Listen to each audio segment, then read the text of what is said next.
Wala pa itong baterya. Dito po natin matatagpuan.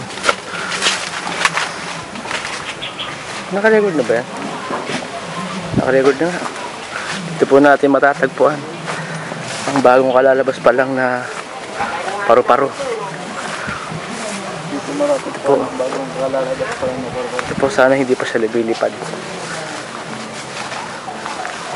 Dito po siya, mga kaibigan.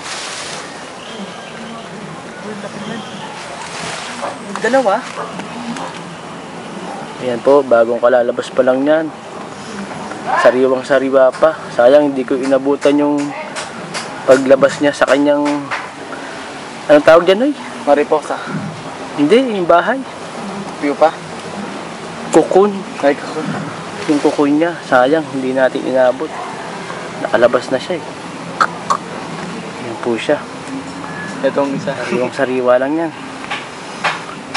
Lang yan. Itong isa to, boy. Saan? Ayun. Dalawa pala sila. Dalawa pala sila. Ang alam ko isa lang eh. Dalawa pala sila. Pagkaibigan pala to. Pagkaibigan po sila, mga kaibigan. Ang alam ko isa lang yung binabantayan kong kaibigan ko rito. Ano yung kambal? Kambal po, mga kaibigan.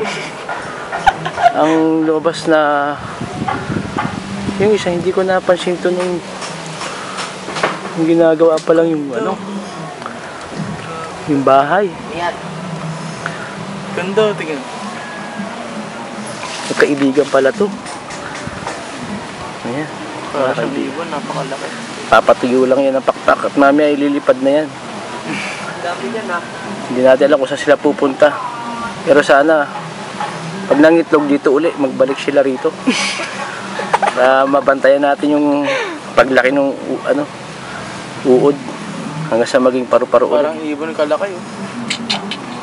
Sayang, malulobat na ako. Mamaya pa ito lilipad eh. Mamaya pa flight nito. Buti na lang umaraw. Hindi umulan para hindi ma-delay yung flight nila. Sana magbalik sila rito pag lipas ng mga panahon. Dito sila mangitlog uli. Mag-asawa siguro. Ayan po mga kaibigan. Ang laki po niyan. Ito medyo matutuyo na. Nakabukad na yung ano niya, pakpak niya nabukad na. Yan po mga kaibigan. Nakita niyo po. Dito po yung hindi na ano. Ay, itlog yata yan. Itlog niya yan eh. Nasaan na yan? Yan oh. Ay, ang ano. Pinapatungan niya? Patayin ko na at malulobat na. Bubulot. Balik. Okay na po siguro yan. Tayin na lang natin yung paglipad nila mamaya. Nandito na lang. Bye bye. Close up. Yahoo! Hello! Welcome to the world!